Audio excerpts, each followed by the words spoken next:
amigos profissionais da elétrica e da climatização, seja muito bem-vindo ao meu canal. Pessoal, eu fiz um vídeo há uns dias atrás mostrando um aterramento que eu havia executado para proteção de uns quadros de distribuição que eu estava montando. Inclusive eu deixei duas perguntas lá para ser respondida e eu estou fazendo esse vídeo para agradecer a todos que participaram. Eu fiz uma live há uns 3 dias atrás falando sobre parcerias e eu acredito que era disso que eu estava falando. Parcerias, como que funciona entre a gente?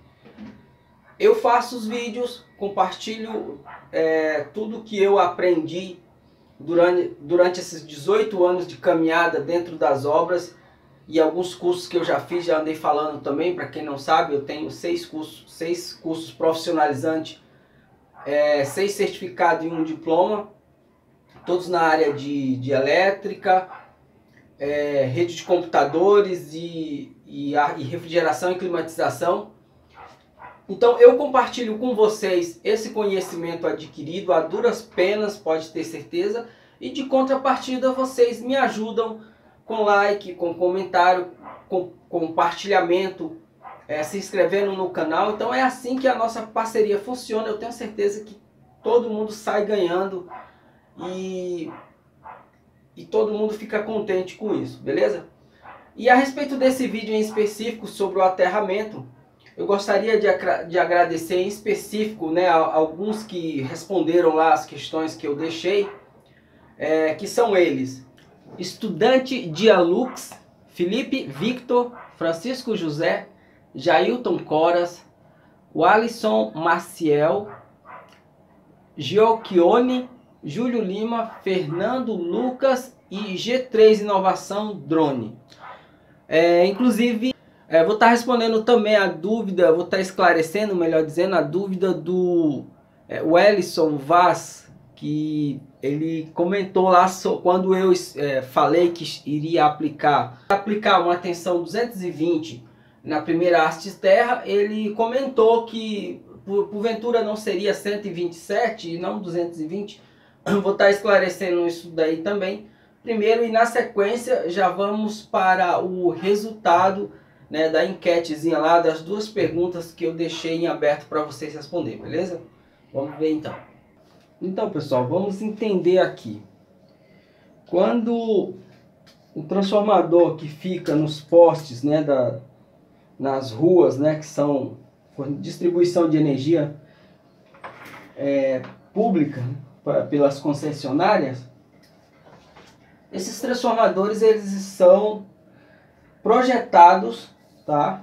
São dimensionados geralmente com duas classes de tensão, duas classes de tensões. Se a gente estiver falando em um bairro residencial, com algumas exceções, dependendo dos tipos das casas, pode ser o fornecimento em média tensão pode ser mais alto, mas vamos levar em conta esse exemplo. Lá na rede de média tensão nós temos 3,8 kV e os transformadores eles estão projetados para receber 3,8 no primário e distribuir e rebaixar para, nesse caso aqui, 240 volts no secundário, tá? Quando em regiões onde que é monofásico, que só tem fase neutro, deixa eu só corrigir aqui.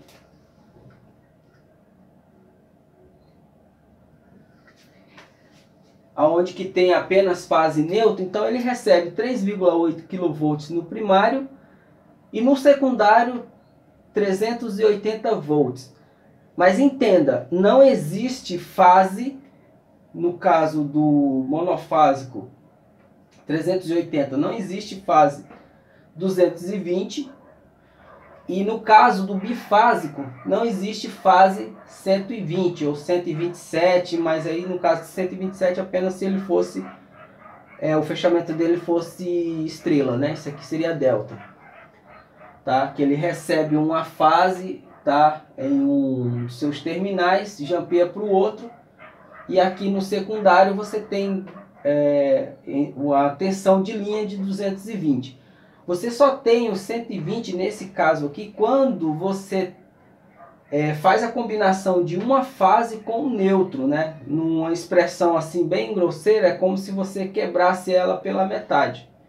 Por isso que se tem o 120 nesse caso aqui, tá? Mas as fases puramente ditas são 240 nesse caso e 380 nesse. Aqui é a mesma situação, ela baixa, você vai ter um 220, porque essa fase que é 380 com o neutro, aí você vai ter o 220. Por isso que quando eu me expressei que iria aplicar uma tensão 220, que na verdade seria 240, lá na haste de aterramento, por conta dessa situação aqui, tá? Aí, evidente, o aterramento estando eficiente, ele vai mostrar uma tensão mais ou menos parecida com essa daqui, em torno de 115, né? Se tiver com a resistividade próxima a zero. Tá bom? Espero ter esclarecido essa dúvida aí lá do nosso amigo. Bom, pessoal, graças ao empenho, à inteligência, né, de alguns físicos que viveram no passado, como por exemplo o alemão George Simon Ohm, nos deixou algumas fórmulas mágicas, né, digamos assim, que nos permite calcular, conhecer, dimensionar as características de alguns metais, condutores, semicondutores e até isolantes, tá? Aqui atrás eu deixei todas essas fórmulas, as principais fórmulas, digamos assim, que a gente utiliza para esse tipo de cálculo. Inclusive vamos estar respondendo aquelas duas questões que eu deixei no vídeo passado sobre aterramento. A questão lá dizia o seguinte, que eu tinha uma corrente total de 9,88 ampere. Eu perguntava qual que era a corrente do eletrodo número 1, né, da haste número 1, já que eu sabia a corrente da haste número 2, que era 2,99 ampere, e eu sabia também da corrente da haste número 3, que era 4,14 ampere. Ok? Bom, a resolução dessa primeira questão aqui, né, para estar sabendo qual que era a corrente dissipada à Terra através da haste de número 1, é muito simples. A corrente número 1 seria a corrente total menos a corrente número 2 mais a corrente número 3. Logo, a corrente número 1 seria 9,88 menos 7,13, que seria essas duas correntes juntas. Tá? A total menos as duas juntas iria dar 2,75 ampere, que seria a corrente dissipada à Terra pelo eletrodo de número 1, ok? Eu também perguntava lá no vídeo qual a menor resistividade. Como nós temos aqui três correntes, 2,75, 2,99 e 4,14, também graças a esses físicos que deixaram alguns cálculos, algumas fórmulas prontas para nós, né, mastigadinha, a gente sabe que quanto maior a corrente, menor a resistência. Evidentemente, a menor resistividade dos três eletrodos seria o de número 3. Beleza? Aqui estão as fórmulas, as principais fórmulas utilizadas, né, nos cálculos de queda de tensão, que inclusive você consegue fazer várias outras descobertas tendo apenas uma ou duas informações. Como por exemplo, para você descobrir a corrente que ultrapassa um condutor, né, você precisa saber a potência em watts e a tensão. Então a corrente é igual a potência dividido pela tensão. Para que você saiba qual que é a potência, você precisa ter a corrente e a tensão. Então a potência é igual a corrente vezes a tensão. A resistividade de um material, tá? Ou a resistividade de um determinado material, você pega a tensão e divide pela corrente. para você saber a corrente, você precisa saber a resistência, a resistividade, melhor dizendo. É só multiplicar a resistividade pela corrente, ok? E para fazer cálculo de queda de tensão em determinados condutores, como o cobre, por exemplo, que é o nosso caso aqui, a gente tem a seguinte fórmula. A resistividade de um condutor ela pode ser calculada pelo valor pela sua resistividade, né? No caso específica, no caso do cobre, que é representado por essa letra grega chamada Rho, é 0,017 ohm metro, sendo que esse metro, né, imagine você um fio de cobre com 1 metro certinho, mas que a bitola dele seja de 1 milímetro quadrado, tá? Muitas das vezes as pessoas não reparam, atentam para esse detalhe aqui, né? Que é 0,017 ohm metro apenas, não. 0,017 ohm metro, mais esse pedaço de fio de 1 metro, ele deve ter apenas 1 milímetro quadrado de espessura, tá bom? Isso daqui que seria a seção, né? Seção transversal do condutor, tá? Essa referência é apenas 1 milímetro. Então aqui a gente tem a resistividade, você teria que ter o valor de Rho vezes o L, que seria o comprimento, dividido pela seção. Tá? Para você descobrir o valor de Rho, seria a resistividade vezes a seção dividido pelo comprimento. Para você descobrir e calcular a seção, você precisa ter o valor de Rho multiplicado pelo comprimento dividido pela resistividade. E para você saber o comprimento de um determinado condutor, você precisa ter a resistividade multiplicado pela seção dividido pelo valor de Rho.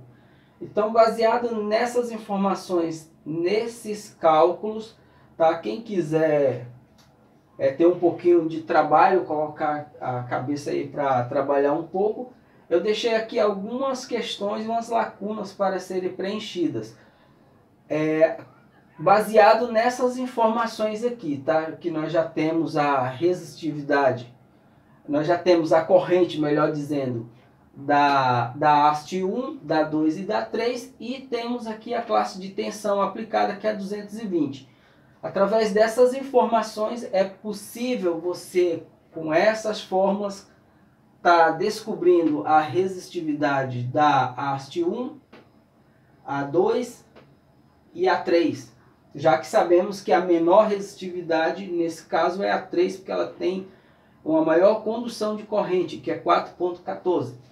Tá? É possível também, através dessas fórmulas aqui, com essas informações, você saber o comprimento dessas hastes terra que está fincada no solo já.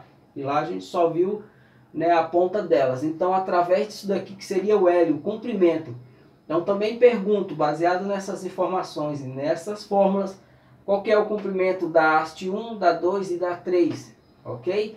E para se quiser ir um pouquinho mais adiante, você pode também dimensionar, calcular qual que seria a seção dessas hastes, né? Também de acordo com tudo isso daqui, da haste 1, da 2 e da 3, tá? Quem quiser, como se diz, exercitar aí o juízo, tá aí, tô deixando aqui mais 1, 2, 3 questõezinhas para estar respondendo. E eu sugiro você estar anotando isso aqui no caderninho, porque quem está prestes a se formar em engenharia elétrica, eletrotécnico ou até mesmo eletricista, é muito interessante ter isso no caderninho anotado para algumas situações, tá bom? De repente até está se preparando para um concurso, prestar uma prova aí para uma vaga de emprego, isso pode te ajudar, beleza? Bom, pessoal, então é isso aí. Como eu já falei, vou repetir mais uma vez. Não se esqueça da nossa parceria, tá? Para que isso continue dando certo, eu faço a minha parte aqui, você faz a sua aí. Like, deixa comentário, compartilha, se inscreve no canal, tá? O mais importante, tudo é importante. Agora, compartilhar é mais importante ainda, se você está vendo esse vídeo pelo Facebook, marque todos os seus amigos que você que você acha que eles precisam saber disso, né, que estão estudando junto com você. Não custa nada, 3, 4 cliques ali, você já marca um monte de amigos aí. Vamos se esforçar, vou ter muito conteúdo até essas 2 obras serem concluídas, vai ter muito conteúdo na prática, Não falo isso para trazer ibope para o meu canal, mas eu conheço do que eu falo. Tá? Esse tipo de ensaios que eu faço nas obras, que eu mostro na prática, nem em um estágio, talvez você não visse isso. A não ser que se você for estagiar em uma empresa que faz aterramento, SPDA, essas coisas aí, talvez, tá? Mas a maioria das vezes você só vai carregar marreta, abrir buraco, eu sei como que é esse negócio de estágio, beleza? Mas eu quero esclarecer o máximo que eu puder para vocês. E nos próximos vídeos, ainda na série sobre aterramento, eu vou estar ensinando para vocês como dimensionar um aterramento apenas com a utilização da calculadora e do alicate amperímetro. Tá? E depois a gente vai verificar se realmente a resistividade da malha de aterramento ficou conforme as normas. Vou estar ensinando para vocês também o que é e como fazer um aterramento funcional. Ok? Tudo isso na prática nas obras, mas a gente precisa continuar essa parceria. Like, compartilha, deixa comentário e se inscreva no canal. Valeu? Obrigado.